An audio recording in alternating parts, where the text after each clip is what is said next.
Welcome, everyone, to Celtic Junction Arts Center's series of seminars. Really excited to have this be a part of our 8th annual Irish Arts Weeks. Yeah, we just tacked on the S. I think I might do a challenge for a new name for this festival. But what we have been enjoying all along for the last 9 or 10 days is a lot of deep dive into Irish cultural arts once we're past all of the shenanigans and shamruggery, paddywhackery even, to quote Owen McKiernan, the namesake of our library. And we do the deep dive into language, into history, into culture, into literature. And today is a really special day. We will be doing a seminar with Dr. Elizabeth Stack. So it's Isle of Hope, Isle of Tears, Ireland's immigrant story. We're going to look at the changing patterns of immigration, how the diaspora has adapted to life in America. And Elizabeth, will bring her up, and I get to brag about her a little bit. Elizabeth has joined us from Fordham University. She's taught Irish American history. She was the associate director of the Institute of Irish Studies. She's presented her research at national conferences here and in Ireland. She's a native of County Kerry, Hup Kerry. She's delighted to lead now the museum in New York with its cultural and educational initiatives. And it's my absolute pleasure, Elizabeth, to have you.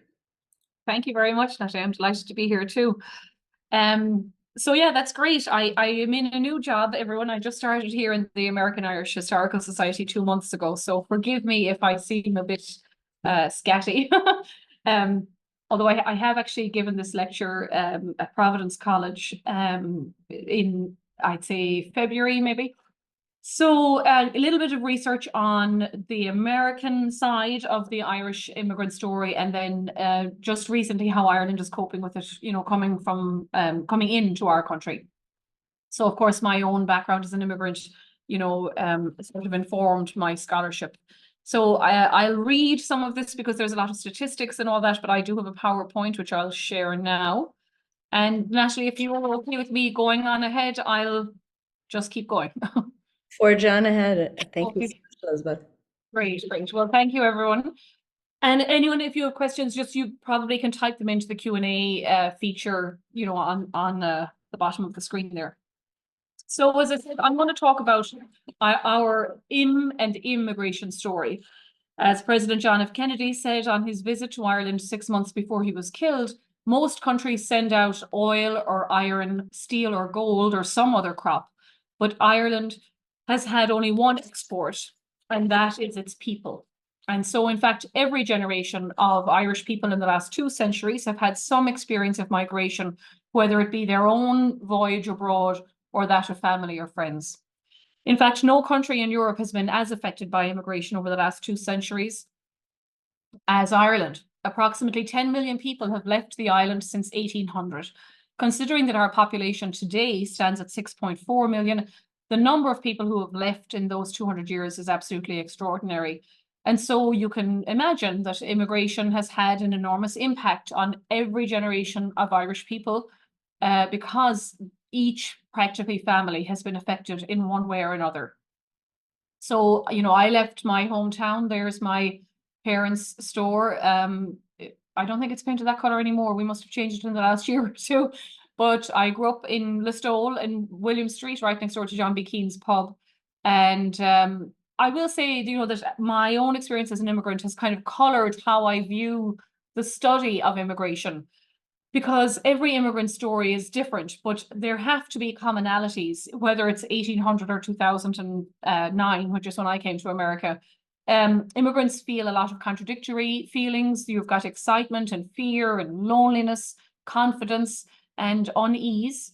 So this cocktail kind of, I think, affects everybody from one degree to another.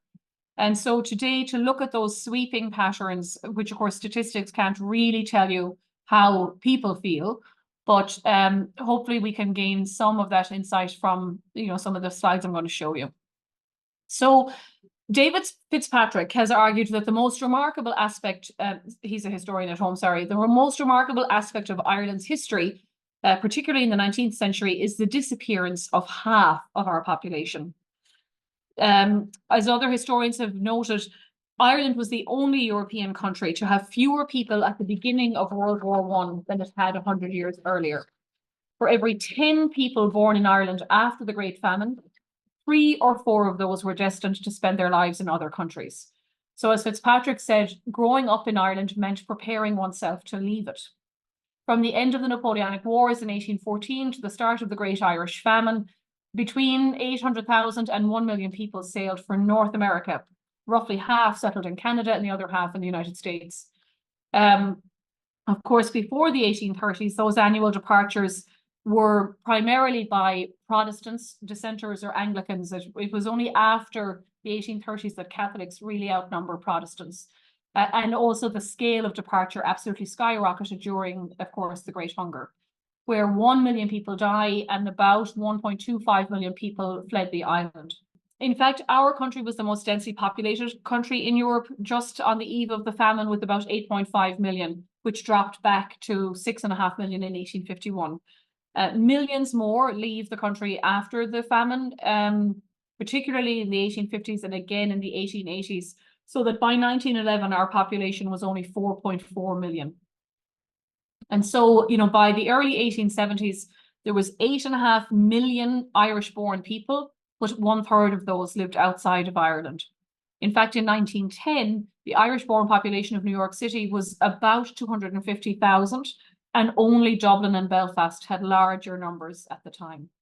So even into the second half of the 20th century, the likelihood of migration from Ireland remained a rite of passage, particularly in the 1950s and again the 1980s. We seem to have these, cyclical economic downturns. So there are 70 million people worldwide today who profess Irish ancestry, and half of those are in America. Another kind of unique feature of Irish immigration is the number of girls and women who left Ireland. Most other immigrant groups come as either families and, set up new life together, or the men would come. So Italians were kind of infamous for that. They were called birds of passage. The men would come and stay for a few months and then maybe go back home or marry at home and kind of travel off and on for 10 years. 50% of Italian immigrants repatriate. The Irish and the Jewish community have a 2 and 3% repatriation rate. So these Irish women, 1/3 of people who left Ireland in the early 19th century were female. It became 50-50 in the mid-century, and after 1885, the majority of Irish immigrants were in fact female. Irish women and girls usually were unmarried and, as I say, travelled alone. A New York Times journalist in 1887 noted that arriving at the port was a large importation of Kathleen's, Eileen's, Delia's, and Nora's. And the remarkable fact is that most of the young women come across without any attendant. Their passage is prepaid by relatives in this country, and they confidently expect to be met on arrival. Now, of course, that wasn't always, sometimes tragically, the case. They may not have been met. But on the whole, we had chain migration. So these girls were joining either an older sibling or an aunt or that kind of thing. And you can see a lot of Irish girls worked as maids, which was a really good, dependable job. They didn't have to pay rent or feed themselves. So there was a lot of money being earned, which they could send home. And I will say most Irish families were more confident that their daughter would remain in touch and that she would send back remittances. Men sometimes worked in kind of riskier jobs, whether that was prospecting or working on the canals or the railroads, that kind of thing, and often sort of disappeared or became injured on the job. And so it was females sending home remittances that kept families going at home. After Ireland gained its independence in 1922, immigration continued, but from now in the 20th century, most immigration was going to England. During the Second World War, almost 150,000 Irish travelled across the Irish Sea, with more to follow. Commentators variously referred to the 1950s in Ireland as the decade of doom and gloom, or the worst decade since the famine, or it's sometimes been called the lost decade. You can see in 1950s Ireland, agriculture accounted for approximately 2/5 of the working population. But these small farms, this rural economy, particularly in the west of Ireland, was in an irreversible decline. The state was not really getting enough infrastructure out there, and we didn't have new industries coming in. And so there was very little work available for the thousands of young people who were coming of age. Unemployment was very high. National growth was minimal in comparison with other European countries, most of whom had experienced a post-World War II boom.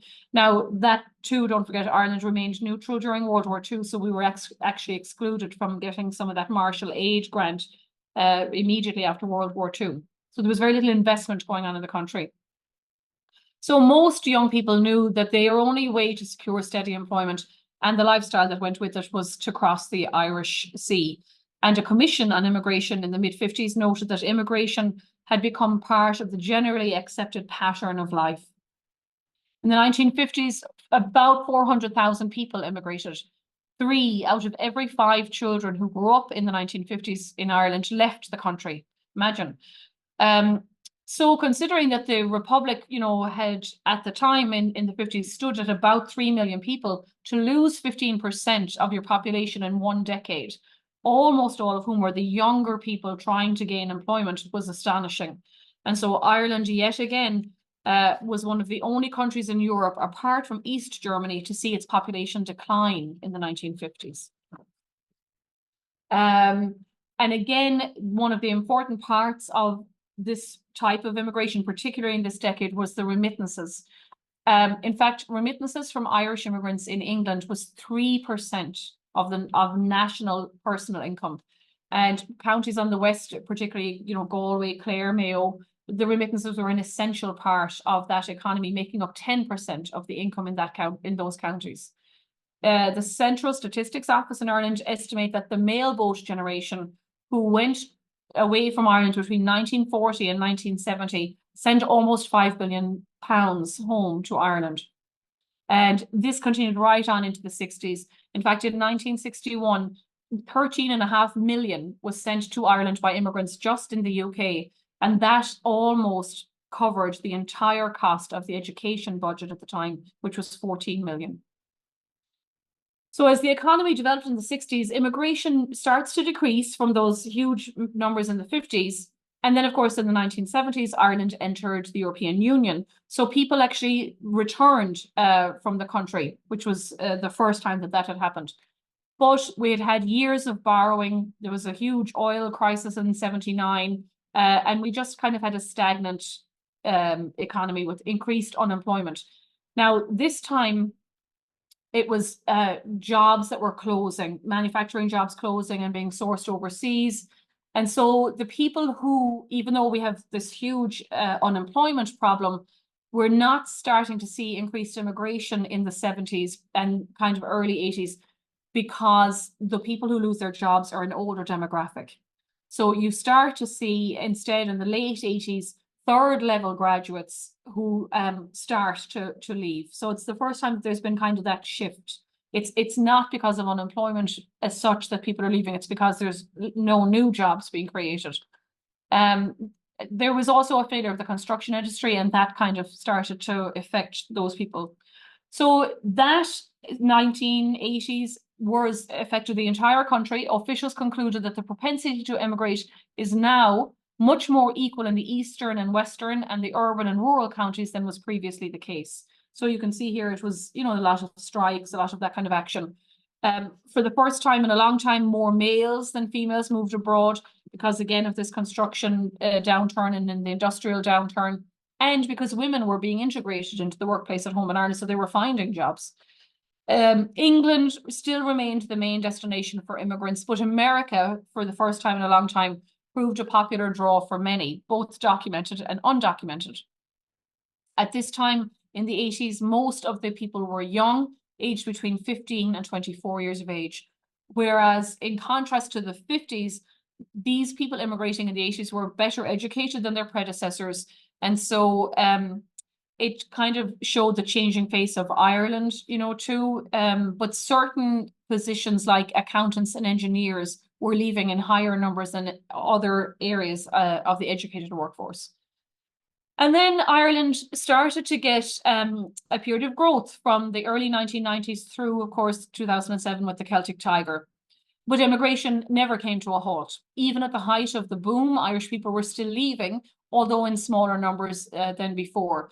And now some of the reasons had changed. You know, people were going for adventure, to see the world. A lot more students were going abroad and to join sometimes family or friends or a partner. So it was a more kind of positively spun version of this story.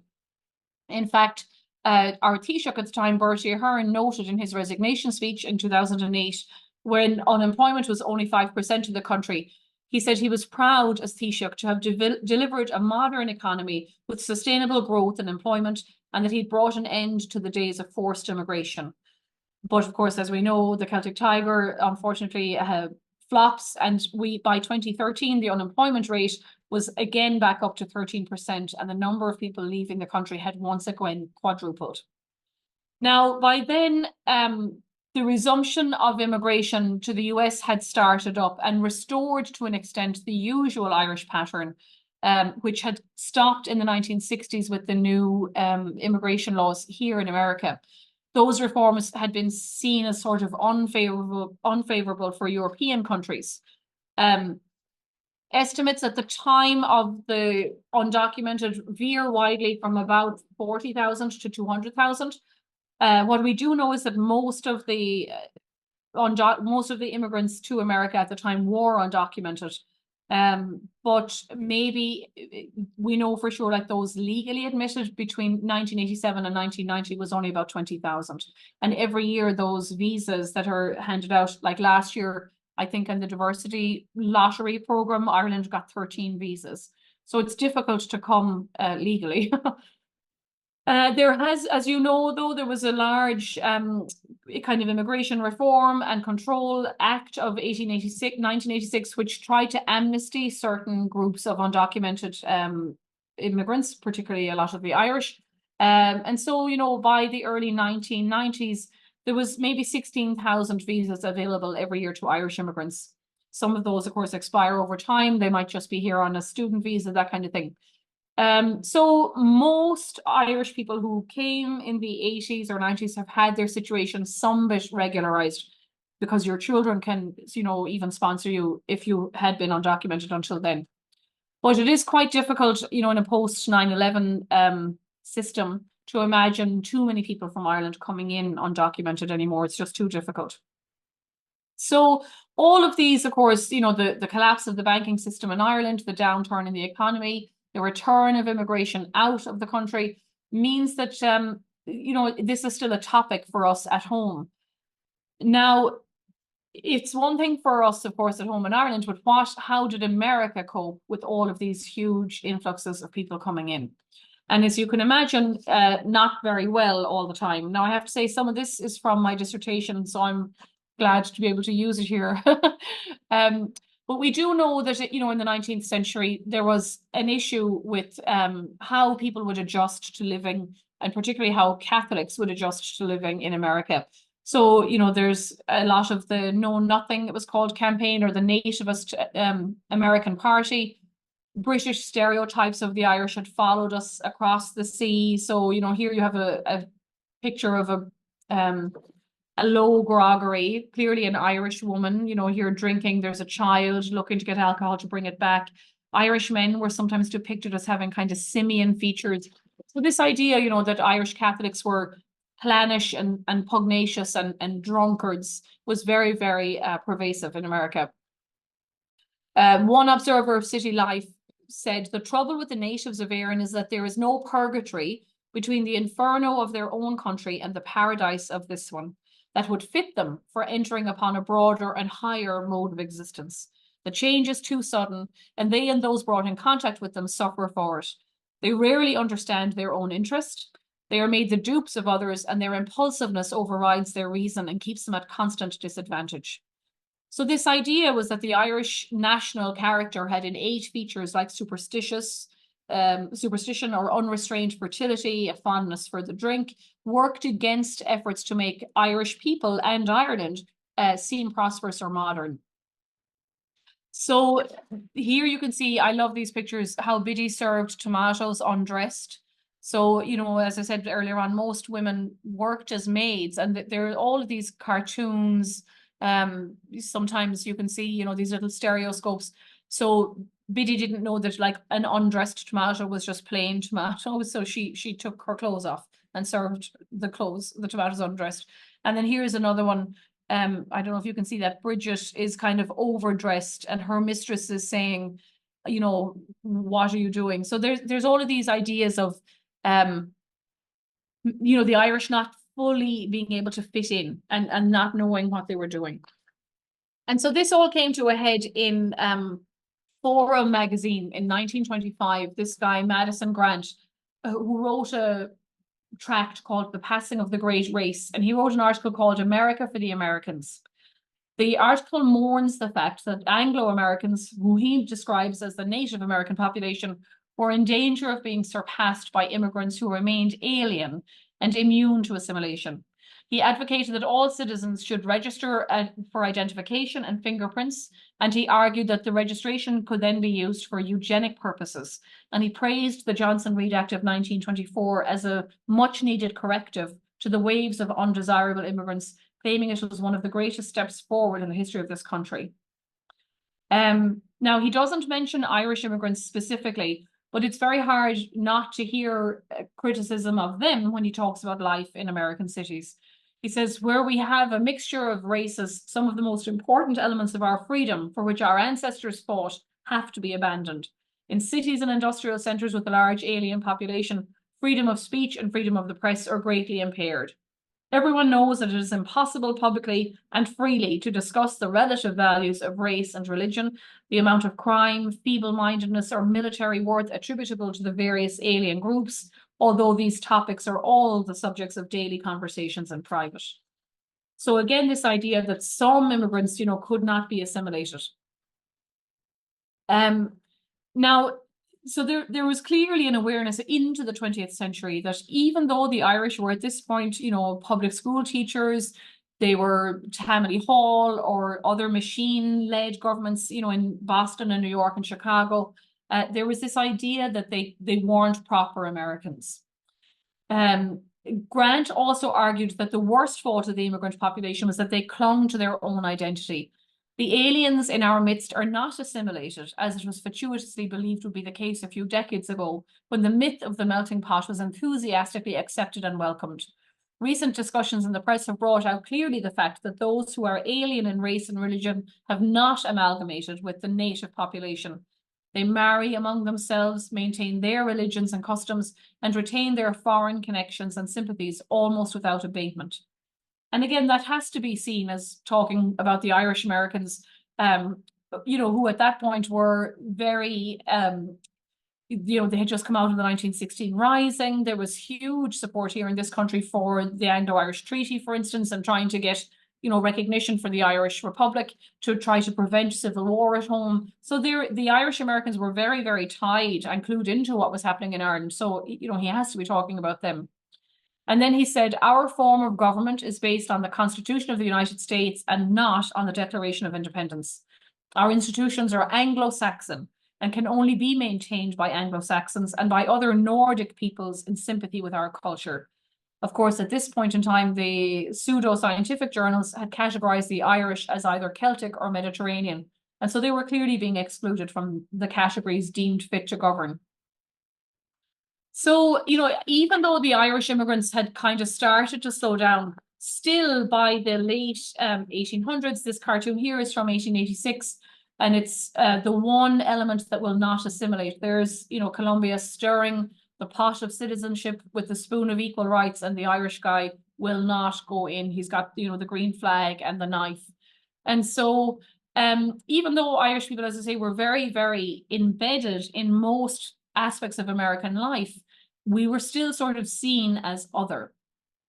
What qualities were desirable in immigrants, what status they should occupy in society, what rights and access to power and systems they should have, who should be able to become a citizen, and what contributions they must make were all typical concerns for Americans in the early 20th century. So this idea of what kind of an America did we want seems to suggest that the Irish were still being viewed as suspicious. And we know that in 1927, when Al Smith, who was the son of Irish and German immigrants, ran for president, an article appeared in the Atlantic Monthly. Sorry, this is a cartoon again from 1880 something. Does it have the date on it there? No. This is St. Patrick's Day. And of course, by this date in the 1880s, the police would have been mostly Irish in a city like New York, but you have these monkey kind of featured Irish guys, they're completely depicted as savages beating up, the lovely police. Even this young kid look is almost like a savage, whereas in reality, this is from the 1880s too. This is the Immigrant Savings Bank. We know that they had a huge amount of money on deposit, that they were certainly upwardly mobile, and that they were sending a lot of money home. And here's an actual St. Patrick's Day parade down in Union Square. So, that image of the lawless, rioting is really not true. There's Al Smith. So an article appeared in the Atlantic that challenged the credibility of a Catholic even running for president. It was written by a New York lawyer, Charles Marshall, who happened to be Episcopalian.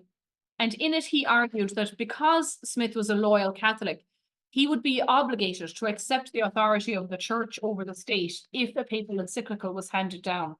He challenged him directly, saying, whether as a Roman Catholic you accept as authoritative the teaching of the Roman Catholic Church, that in case of contradiction, making it impossible for the jurisdiction of that church and the jurisdiction of the state to agree, would the jurisdiction of the church prevail?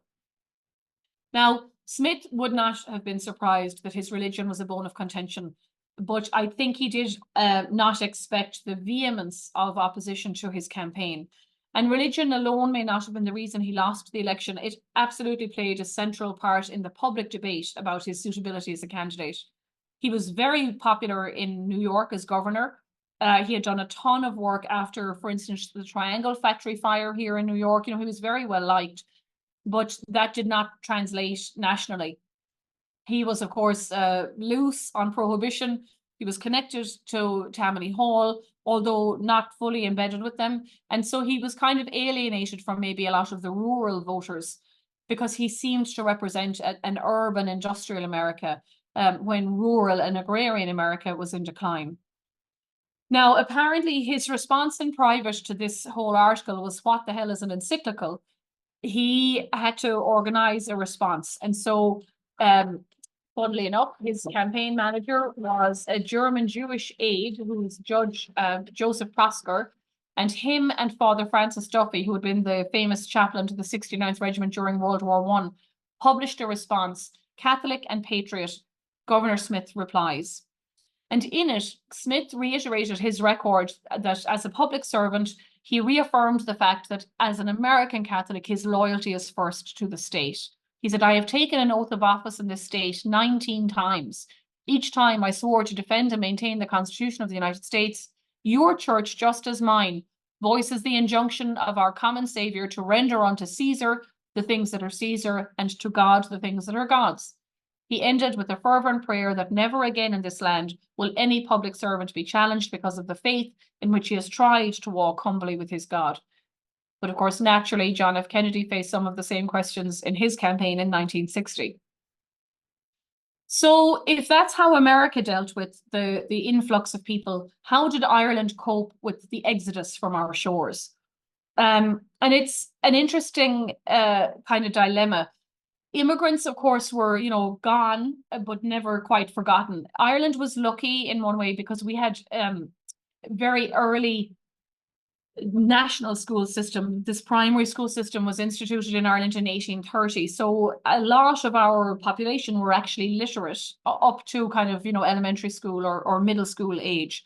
So that fact, which was ostensibly really to make good British citizens out of the people, teach them English instead of Irish, but it allowed people to send home letters, which became an indispensable agent for sustaining the unity of families and neighborhoods which were fractured by immigration. Of course, people could gain, family and local news from home, but they could also gain regular and up-to-date information about political and social developments in Ireland through newspapers. And so the telegraph system meant that international news became much more readily available. Now, the language used to, I will say, to discuss immigration has always been kind of emotive at the best. On the one hand, there's a very strong current which can be traced back really to this guy, John Mitchell, who talked about the kind of victimhood of immigration, that it was forced exile. His 1861 bestseller was The Last Conquest of Ireland, perhaps. He said that the vision of oppression and victimhood was a deliberate policy. He said there began to be an eager desire in England to get rid of the Celts by immigration, for although they were perishing fast of hunger and typhus, they were not perishing fast enough. And so that negative and pessimistic view of Irish immigration is deeply embedded in Irish popular culture and media articulations. All of our songs, for instance, are mostly, you know, backward looking. They idealize the country or the place left behind. There can be quite gloomy. There's very few songs like extolling the wonderful future that's ahead of an immigrant on a foreign shore. It's almost always sad. And still today, our media, every Christmas, TV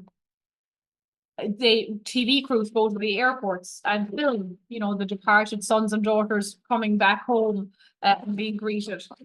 So, you know, this idea really shows us that in Ireland, people rarely see immigration as a freely chosen option. It's kind of something that you've had to do, and home remains Ireland, no matter how long you've been gone for. So, you know, these, as I say, this every year, you know, these Christmas pictures. Now, this kind of scourge, you know, immigration as a scourge is still in our newspapers. This is an Irish Independent article from 2013, The Lost Boys of Luxna. It shows, the paper says, it is a story that's not unique and is repeated in countless rural communities across the country decimated by immigration. The photograph of the fourth class of Lixna Boys National School, taken in 1996, starkly illustrates the wave of immigration from one village. The 11 boys pictured smiling in their school uniforms, full of hope about what the future holds in store, but today only 3 remain. The other 8 have all gone. Now, that's maybe miscalculating where they've gone to. You know, we talked earlier on about the rural kind of economy being in decline. So there is a lot of internal migration too, where people are immigrating or moving, you know, to cities within Ireland. But, you know, this is obviously devastating for small towns and villages in the countryside. Another Irish Independent article said that immigration is still breaking hearts in the West. This was written by a bishop. The ongoing scourge of immigration has left broken hearts and families and a lot of justified anger. The Archbishop of Tuam told the Irish Independent that impoverished communities are left behind as the young continue to leave. There is something particularly sad about seeing rural areas today that cannot even field a football team because the young men and girls have gone off to Australia or Canada. So, you know, this idea that the government is not doing enough to keep our people here. So there's a problem with the fact that Ireland sees itself as losing a kind of a vitality and among its youth. But then on the other side, this idea that the Irish diaspora, you know, is becoming a force to be reckoned with and something that we can be very proud of. So the people at home are regretful, but the people here, maybe looking back, are not regretful. There's idea too now recently, you know, that the immigrants are more well educated and skilled and confident. So some of our leaders are reframing how we look at immigration. De Valera, for instance, said in 1951, his response was to basically blame the victim. He said that immigrants were basically in denial about the economy in Ireland. He said the saddest part of all of this is that work is available at home and in conditions infinitely better from the point of view both of health and morals. In many occupations, the rates of wages are higher at home than they are in Britain. It is true, in some cases, an Irish worker's total earnings in Britain are high, but this is often due to the fact that the conditions in which he finds himself obliged to live are so unattractive that he prefers unduly long hours of overtime to a leisure which he cannot enjoy. There is no doubt that many of those who immigrate could find employment at home at as good or better wages and with living conditions far better than they find in Britain. Moreover, not only do they fail to improve their own circumstances by going abroad, but they leave enterprises for the development of our own national resources without sufficient labour to enable progress to be made as rapidly as we would desire. Now, the Irish Times rebutted that and said, an immigrant is always at the mercy of the country that adopts him. The fault for his harsh treatment lies with the country that permits or compels him to go away. But, you know, by the 1980s, when we had that, yet again, a huge number leaving, the foreign minister, Brian Lenihan, at the time said, what we have now is a very literate immigrant who thinks nothing of coming to the United States and going back to Ireland and maybe on to Germany and back to Ireland again. The world is now one world and they can always return to Ireland with the skills they've developed. We regard them as part of a global generation of Irish people. We shouldn't be defeatist or pessimistic about it. We should be proud of it. And after all, we can't all live on a small island. So there was this idea of, you know, the country kind of changing how we looked at immigration and sort of saw it as a positive that maybe you can bring home something that we can all improve on. Which brings us now to the influx into the country. So if between 1870 and 1930, about 15% of those living in the US were born elsewhere, that's a massive statistic, right? You know, 15% of the total population of America was born elsewhere. But according to the 2022 census, the proportion of people living in Ireland who were born elsewhere is larger than that now. It's 20%. So 1 in 5 people living in Ireland, as opposed to 1 in 7 or 8 during the kind of huddled masses time. So the great melting pot is actually Ireland's present at the moment. Between 2012 and 2022, nearly 500,000 people arrived to live in Ireland from abroad. So 750,000 people living in Ireland speak a language other than English or Irish in their homes. And just last year alone, we saw 97,500 people come into the country, which was the largest increase since 2008. In fact, we're on a 16-year high at the moment for immigrants coming in. Now, 26,000 of those, funnily enough, are returning Irish citizens. We had 29,000. We had 26,000 from other EU countries and 4,800 were UK citizens, which probably speaks to Brexit, you know, and a little bit of the confusion going on about what was happening there. The other 81,000 were citizens of other countries, including 42,000 Ukrainian refugees. So we have had a very broad, you know, kind of change of people coming in. You can be looking at those statistics there. That's from 2023. So we had a natural increase just in terms of population of 20,000. We had 55,000 births and 35,500 deaths. So there's every reason to hope that Ireland will be perfectly capable of dealing with this immigration sensibly. Of course, racism and xenophobia exist at home, particularly for immigrants, you know, who are not necessarily white or Catholic. But on the whole, we seem to have settled this large influx of people peaceably and usually in good stead. We've definitely had problems with direct provisioning and with kind of refugee centres. But on the whole, and it was at local level in communities or workplaces and schools and churches, and particularly sports clubs, have helped to get those people assimilated. You know, and this was done not just when we had a good economy, but all the way through the banking and property crash of 2008 and those years afterwards, you know, where we were living under austerity through COVID. So we've kind of done quite well with the integration on the whole. There definitely are some problems, and lately we've seen these problems spring up. We're very lucky that we don't technically have a right-wing, you know, party, but maybe it's because our own history as a migratory people has ensured that, you know, Irish people understand what it's like to leave your country and go someplace else. So we should be able to, as they have these discussions, although it is getting difficult, particularly because the government's investment is not keeping pace with the rapid expansion of the population. So our economy is doing incredibly well. We have particularly in Dublin, like there's an awful lot of American investment and, you know, multinational companies living there. We have economic abundance, but Ireland is not producing housing and healthcare and transport quick enough to kind of cover this massive influx. And so it looks like scarcity, particularly, as I say, in cities like Dublin.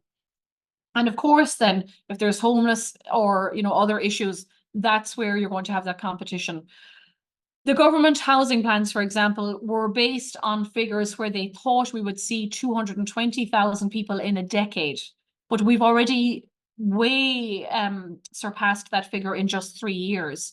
So, you know, even though we are still the least populated country in Europe, there is a sense that the country is bursting at the seams among certain groups. So there's pressure on prices, on rents, the availability of housing. And again, this will change the life experienced by younger people who are the ones that we're starting to see leave again.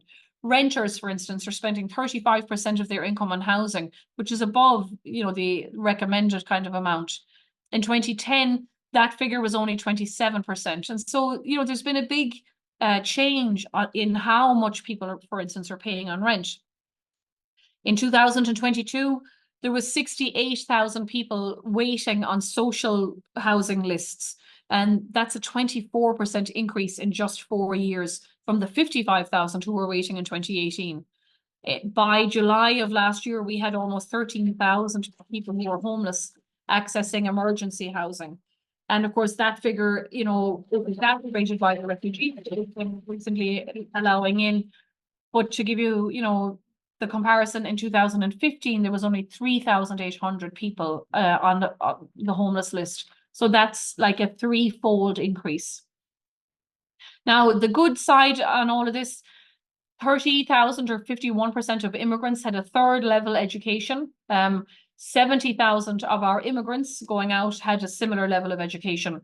So again, that's kind of problematic. It's great that we're getting educated people in, but we're tending to lose our own young Irish people because they think they're facing limited opportunities, and they're certainly facing more competition domestically for jobs and housing. Which kind of brings me to one of the success stories of how America coped with the great rush in the early 20th century, which was the education system. You know, when you have all of these diverse groups coming in, America created a public school that was not affiliated with any religion. And in fact, the space was kind of neutral and every child was treated equally. We're still struggling with that a little bit in Ireland because even though the schools are technically state funded, a lot of them are run by the Catholic Church. And you know, in areas where the schools are oversubscribed, they have prevented people whose children are not baptized, you know, from entering the school. And so now we're starting to see kind of charter schools and other private schools spring up. By the same token, if immigrants or refugees move out of cities and into smaller towns, you know, it does amazing things for their economy. Ballyhaunis, for instance, has, you know, seen a huge investment from, I think they were Syrian and some Brazilian, you know, immigrants gone in there, and it brought numbers to the small rural schools like that school in Lixnaw that we just showed, you know, that's allowing them to keep their teachers employed.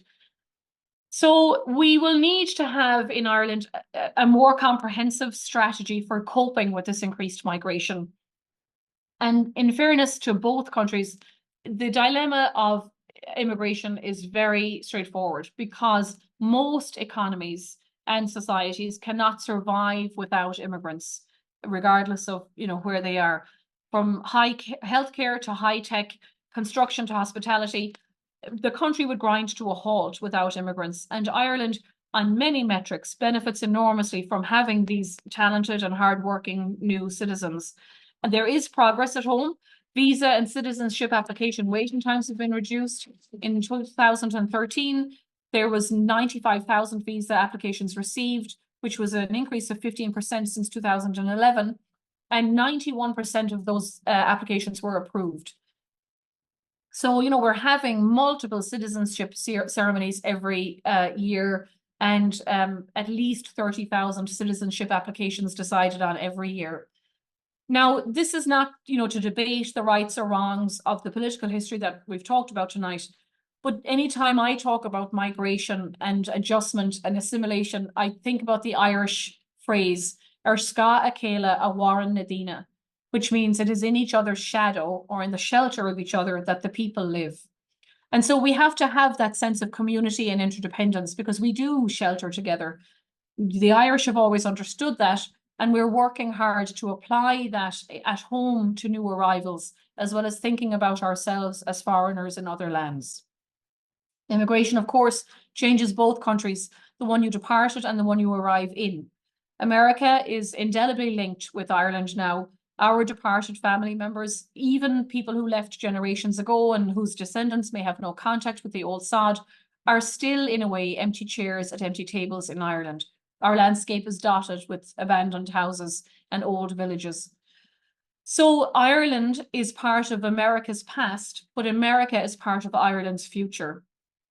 And if our descendants that are here look back to Ireland at what their ancestors left behind, we can look with pride to what their descendants, here they are, some of them, did in this country. And we're privileged now in Ireland that we might have the same opportunity with other countries coming in and other cultures coming into our country to add to our national, kind of stage. So if we can apply the lessons that we learned as newcomers in other countries to help those coming into our country, hopefully the future will look bright for everyone. Thank you. That was just brilliant, Elizabeth. It's so fascinating to hear, no matter how many times I hear these stories told and retold, I come away with so much new information. It's absolutely stunning. And what I want to do too right here is, with the attendees that we have, if you guys want to ask a question, if you would please put it in the Q&A. Otherwise, Elizabeth and I could chat forever. I will warn you that. We have a great time, and while we're looking to see if we've got questions and answers coming in, one of the ways that we have connected between Celtic Junction Arts Center and Dr. Stack, who's now in New York, but of course was in Albany, is through an amazing connectivity that has really been started with the Irish government, and it's partly through the consulates. There's an organization called NICANA, which is where we've actually had a few really lovely opportunities to spend some time together and talk about how to hold and share the Irish culture here. And that's come through conversations with other leadership, with other cultural and arts leadership, with people trying to find, best practice. How do we serve this immigrant population? And yet also, how do we help people see the modern Ireland and what it is now, and that this isn't, Mother Macree and When Irish Eyes Are Smiling, etc. That we've really grown and changed, and it's so much more. I suppose my first question or comment for you, Elizabeth, was, is there a point or a tipping point that you would say that the Irish, as Catholics, as with all of the superstition, with all of the stereotypes that existed, what are the turning points of assimilation? How did it happen? When and where and why? I'm very interested in if you have some feedback on that as a part of this topic. Yeah, I think, Natalie, there probably are several, but it's funny because that's why I kind of concentrated on Smith, because you don't expect that negativity, to be into the 20s. And we know, of course, that the KKK was sort of reformed in the 20s, not just against, people of color, but also Catholics and Jews. So it's very important, I think, that we are aware of that. Like, I had always assumed that the Civil War, for instance, when the Irish fought for the Union in huge numbers. They were very, praised at the time, and were very quick to point out, the fact that they had made all of this sacrifice at Antietam and Fredericksburg and all of these other battles. So it's interesting to me that we have to kind of keep having, that conversation. We were talking off camera a minute ago about how important the culture is. And I think, there is again a sort of a turning point culturally in the late 19th, early 20th century, where vaudeville, some of the writers like George Cohan, is Irish Cohen. His family would have been originally, everyone thinks, I think that it's Cohan, that they're Jewish, but they're not. They're off the boat Irish. But he writes, songs like Over There and Yankee Doodle Dandy, which become really, really standard kind of, particularly during World War One, very patriotic, songs. And then you start to see it again, I think, with World War II. The GI Bill helps sort of dim the ethnic element of American identity. There's a lot of just kind of assimilation across the board. So ethnicity becomes less important in the middle of the 20th century. I think, the immigration had kind of stopped to a large extent anyway. And then in the 60s, when that law is changed to kind of rectify the balance, you could say against Europeans, but where they're now bringing in kind of Asians and other groups, it kind of becomes more important again. And some people credit Alex Haley's book Roots with this idea, of like tracing your roots, and particularly for African Americans, and that then kind of swept into ethnic Americans. So all of a sudden you had, for the first time, in kind of 20 or 30 years, a resurgence in Italian Americans, or Kiss Me, I'm Irish pins, those kinds of things, that, it wasn't enough to be American. You had to be a something American, So I think there's kind of waves, I think, of assimilation, actually. We have a question here, and it says, quote, "There is a list of homeless people, question mark. That's amazing. Can you explain a bit? Because it is difficult for me to wrap my mind around." Yeah, now I wouldn't say that it's a definitive list, but certainly in the cities, and that's mostly where it seems to be honest, I'm sure in smaller communities and towns too, but because there are shelters and services, whether they're public or private, they tend to know, roughly how many are wanting to use the services, or how many beds they need, and they know, how many are government funded, how many are not. So I wouldn't say that that's at all definitive, but it probably, because our homeless population had been relatively small, initially it was easy to keep track of. I was living in Dublin in the 90s and early 2000s, and there was a sizable population. I think at the time, or what they're learning now, is that at the time, a lot of our homeless would have been young people who may have been rejected by their families for being LGBTQ. There was a lot of drug, addicts and stuff. So yeah, short answer is not maybe a comprehensive list with names and addresses, but the Simon community and all of these other charities do runs every night in Dublin to give food, and or blankets or whatever it is, and try to monitor them, because they want to know if people have died, or get them services if there is people that have HIV or AIDS or those kinds of healthcare issues. So they are more or less on top of the numbers. Well, that's incredible. I suppose, again, I encourage others to ask questions, otherwise I'll just keep going. I'm very interested in what the perspective might be, if you have a read on it, on how in the last decade or more, Ireland has been treating the cultural influx coming in, looking at it from past into present. So the Irish really held on to so much of their culture, fiercely, to the point where it was a way of survival. Yeah.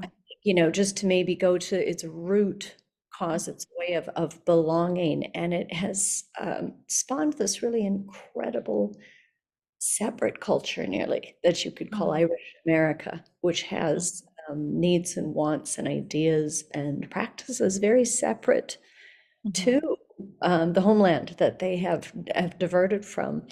Um, that, I mean, we're here with those people, and we're here dealing with that day in and day out, where we are as a cultural center in America. Yeah.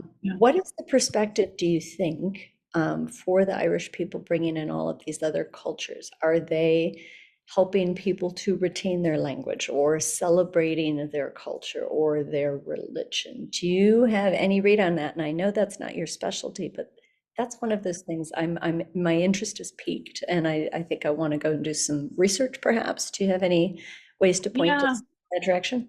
I think there's probably a little bit of both. I will say sometimes, not always, Irish people, and of course this is not to say, we've had riots, we've had people burn down prospective shelters, so it's not all, rainbows and welcomes at home in Ireland.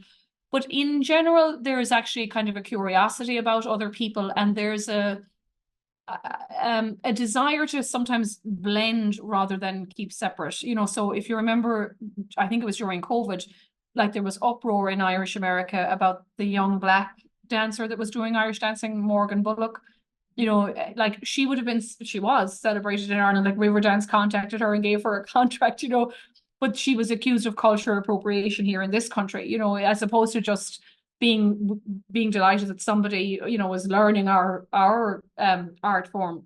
So I think there's a little bit of both. Like you see a lot of crossover artists that work, whether they're maybe biracial or grew up in Ireland, but they're from a different culture themselves. So there's a lot of kind of blending of traditions and people working together. There was a great documentary a couple of years ago about Irish dance. I can't remember what it was called now. Steps of Freedom, maybe. And they talked about, the how certain musicians are teaming up with like African either dancers or musicians or that kind of thing. So I think we'll see more collaboration. Absolutely they'll be encouraged to kind of keep their own traditions, and that's why I was saying it. Sometimes it works out better in these small towns when they go there, and everybody celebrates iftar together or whatever it is. You can see too a lot of the children being integrated, kind of integrated is not a great word, but you know what I mean, being exposed to Irish sports, which is a great help to kind of bring the family out and into the community. So I think it has to be a sort of a balancing act between, of course, retain your own initial culture, but maybe find ways to either contribute to the Irish culture too, or blend the both together. Like you don't want to be siloed so much that you don't learn from each other, or that you can't share it. So I think there's a lot of, I think, willingness to share and collaborate at the moment, and to make new art. Tap dancing was created by, the Black community in 5 Points and the Irish dancers. And so collaboration is exciting, and will keep, I think, a culture vibrant and live, for longer. Well, I mean, we're with you all the way there. Yeah. That we chose our symbol for Celtic Junction Arts Center is the idea of that coming together of many pieces, of many straws, very common, plucked out of the reeds of the grasses and built to become something more than it was, more than the sum of its parts. And then, of course, going back to the ancient pagan element of that, the representation about change and Yeah. about, as much as we will try to keep tradition, that we're always coming back with it in new and refreshing and beautiful ways, and we're enriched as a result. And we try and live that here every day. So it's always exciting to talk to somebody who is living that. I see we've got a question here. I know, I just You saw see, it too. you asking it. I was going to type the answer to her, but I will. Well, So would you say it live so that we could hear? So the question is, would you give us the saying about the shadows again, please? And I think it's in the shelter. Maybe yeah. that's the translation. Yeah. So ska akela a warren nadina. So it means in the shelter or in the shadow. Ska is shadow. Together that the people survive or live. So yeah, ska akela a warren nadina. And I just typed it in, and if you needed to see how it looks. It's a beautiful one, and that's a very traditional saying. We don't Yeah. know who that's attributed to. Yeah. Um, that's Mm. that's beautiful. Thank you for writing that No in there. problem. We've Mhm. made sure it's in the chat, so if you guys want to look that up. Now we have another question here. Would you talk about the origins of Sons of St. Patrick, the Royal Order of Hibernians, and other Irish groups, and what they're doing today? Okay, good. Thank you for that. Yeah, so a lot of the uh, fraternal, we'll call them, societies that were established, particularly the likes of the Hibernians. I mean, the ancient order of Hibernians were set up in the 1830s, ostensibly actually to protect the Catholic churches, which were being, attacked at the time by the nativists. So there was burnings in Boston and in Philadelphia. They threatened New York with Archbishop Hughes, who was nicknamed Dagger John because he signed his name with the cross in front of John, which cross for bishop, but the Protestants thought it was a dagger. So he embraced that. He said to them, if one church in New York was burned, he would make of the city a second Moscow, talking about Napoleon, burning everything, or the Russians burning everything to prevent Napoleon getting anything. So the Friendly Sons of St. Patrick were set up by quite wealthy early immigrants, in the 1800s, many of them Protestant, of course, but really with a charity bent. And so, there was this idea, particularly even really, into the 1850s and stuff, that immigrants were poor. Like, it wasn't federally regulated, so you came on third class. Now, we were mostly lucky, most Irish immigrants had somebody that they knew from their village, or an older sister, or, because we had that chain migration. But, men disappeared building the Erie Canal, or, these other horrible workforces where they just die, drop dead, and are left where they die. And so a lot of the fraternal organizations were set up to either try to help a family if they existed. And we have some of the archives here in the Society of the Friendly Sons. So for instance, like, they would give people a little card. It was almost the size of a business card, and it would say on it, give the bearer $5. So Irish people within the community knew you could go to the Friendly Sons, or, the Royal Hibernians, whoever they were. The Hibernians, as I say, had more of a Catholic identity than just necessarily Irish. And then some of these organizations keep going into the 20th century, many of them with a kind of a nationalist bent, that they would obviously have fought for, Irish recognition, or, during World War One, the League of Nations, to try to get Ireland recognized as a country. They would have fundraised, for an independent Ireland. So yeah, and then the Friendly Sons are still around, the Hibernians are still around, so it's uh, pretty active. And it was a way too, I suppose, of, as Natalie said, like, to keep the culture alive. They would have a dinner, they would maybe try and have some of those traditions, and toasts, and just even our own society, in 1897, to try to make the world, the motto was that the world may know, because there was this idea, that Irish immigrants didn't really do anything other than work as maids or dig, they were blue collar. And in fact, we had immigrants at all levels of society, and so this society felt it was important to start gathering those stories and sharing them. Mhm. Any other questions? Go ahead and throw those in. I suppose one of the stories that I'd like to even just share with you, Elizabeth, I don't know if you were part of the ambassadors discussion at DePaul University. So we had Ambassador Mulhall, Dan Oh Mulhall, yeah. Mhm. and somebody had asked about preserving the culture, right? Mm. And keeping it, and that things were changing too fast. And this is where I'm thinking about. I'm looking at the Bridget's Cross in front of me, and I suppose, I wear that to remind myself, what we're here to work on.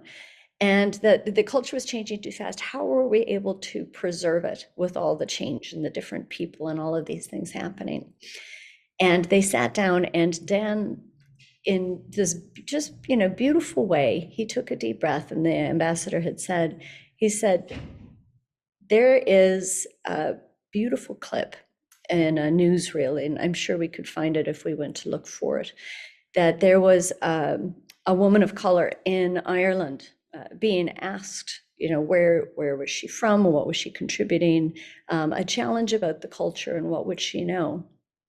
And she answered as Gaeilge in Oh. beautiful and fluent Irish, and Yeah. explained that she had actually been welcomed into one of the Gaeltacht areas, that her children were attending school at a Gael school. And the person who had challenged her actually wasn't able to understand. And Yeah. she turned and said, do you not know your own language? She said, because I think it's beautiful and I'm very happy to share it.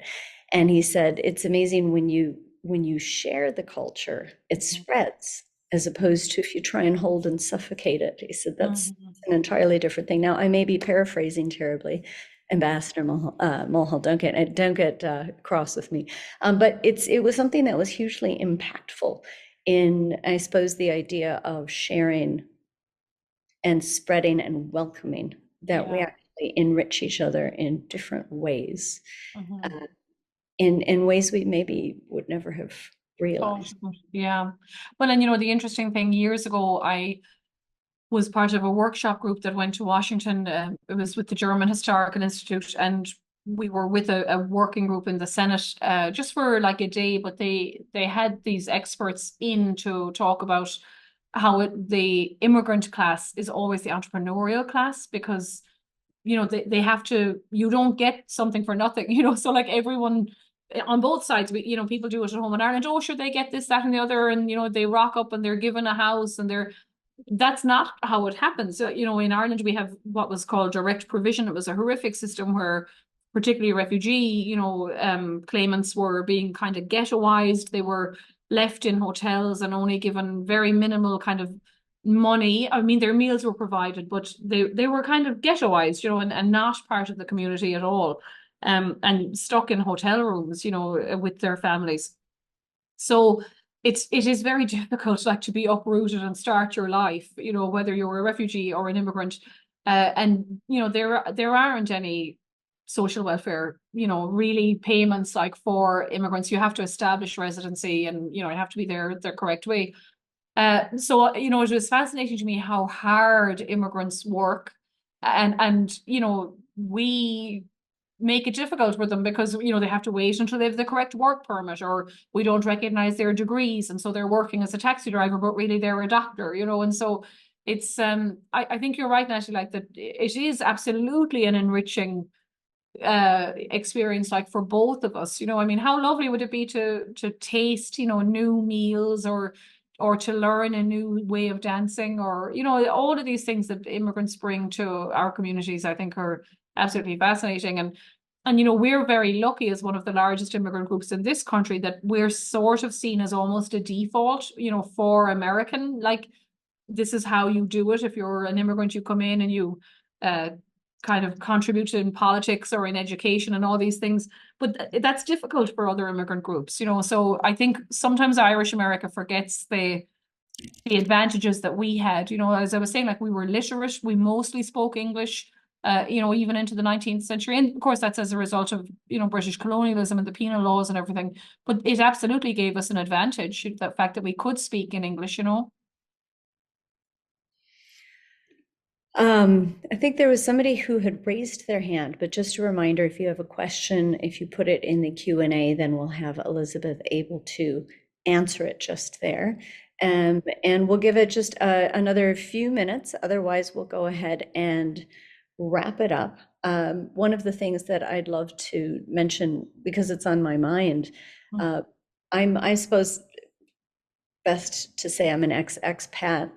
I ran away with the circus that was called Riverdance, and met my husband and moved to Dublin and lived there. And we had our eldest child there at the National Maternity Hospital, the Coombe, which is the same place my husband was born. And we actually had to leave, having just like gotten our house lovely and finished up remodeling a bathroom, because the foot and mouth disease in Oh. 2001, it was my first pandemic, and it came in and it took away a lot of the work. And so I find it interesting that to hear what was happening in Ireland at that time, which I think, because I was in the middle of so many changes in my life, Mhm. the financial hardship and all of the changes, and we emigrated. because we needed work. We thought, well, we'll go to America. And obviously I had family, we had, massive culture, great welcome and, Yeah. places to go and ways to do things. But it had a big shift there. And yet we're a product of the Celtic Tiger and Hmm. river dance and of all of the changes that had come on. And it's really stunning to think that this is now the history that is part of what's being written about. Hmm. And that 30 years on, actually, as of the 30th of April, it will be 30 years to the day that the Eurovision Song Contest was hosted in Ireland. And when Riverdance, the interval Yeah. piece, made its debut, we're actually holding a special seminar that day if anyone Oh, here is yay. interested. We are on the Well, it day. is a real where were you when it came on? I remember exactly. It's something that we love to hear from Irish people, but of course, so Yeah. many now, Yeah. especially the younger ones, they wouldn't have been born, I and so, know. Yeah. that is now Is history. it But 30 years ago? And actually, that's shocking. Yeah. yeah, 30 years. So if anybody's interested in that, we're going to have that discussion. It's going to be very interesting because, of course, we have Cormac O'Shea, who was one of the original members of the cast of that Eurovision Song Contest, that original Riverdance piece. It was Wow. only 8 minutes long, Yeah. seen around the world, and it changed how Irish people saw themselves. Absolutely. Yeah. Yeah. Um, Well, I we was putting makeup on in my room. I was ready to very go out. seriously. Like it was, I think I was Yeah. meeting friends to go to the cinema or something, and I heard, the Anuna at the start, a little bit of the song, and it was interesting sounding. So I came out to watch it, and then we were blown away, absolutely blown away. And like part of you was thinking, oh well, you were supposed to have your hands down by your side, and your man is leaping around the stage. But what was so interesting, my parents own a furniture shop, and my dad was actually delivering furniture that night, and he rang like 30 seconds into the dance portion. He rang from whatever house he was in. So turn on the television. There's an amazing thing on, RT. We're like, we're watching it. So, like it did stop the country in its tracks. Absolutely. Mhm. Well, we'll have Katie McMahon. So the Oh, voice that you heard, she'll be there with yeah. us, and we'll have a little lively discussion and maybe pick apart some of these points. Um, Mm, and here we are, 30 years later, and we're yeah. part of this huge story of the diaspora and of immigration and of sometimes going back to Ireland or coming back here and then going Yeah. back in this new global community. I think that's one of my favorite phrases. Oh, absolutely. And like even Riverdance itself was, like both Jean Butler and Michael Flatley to be Irish American, and so I think it needed an outside influence actually, because Irish people had never imagined that Irish dance could be that glamorous or that sellable even, and I hate to be kind of materialistic about it, but who knew that it would be that successful and that popular and that you could, be touring Japan and China and all over the world, with our art form, which every kid in Ireland learns at school, whether they mightn't be, doing it for feis or anything like that, but you learn Irish dance at school whether you want to or not, for a certain amount of years. And there is an element, I think, of a lot of kids going, oh, I don't want to do this, or, that Irish dance is boring. And so to see it from really, from the diaspora's point of view, I guess, just showed us how important it is to save our culture and again to share it, like, and to change it, that these collaborations make it more interesting, instead of less, Well, it's that shared element that I think maybe, we can end on. There's no more questions coming here. Mhm. In our partnerships with some of the Native American groups, so we have Anishinaabe, to make Mm. sure you get all the syllables, partners in the Ojibwe community here. And we were just visiting with the Wakantipi Awanyangape. Mm. I'm going to practice saying that one too. With the Wakantipi Awanyagape groups, which are Dakota, which is part of the land that we're on here. And I live just a stone's throw really from the place they consider their creation story, the Bedote, the confluence, the meeting of the waters.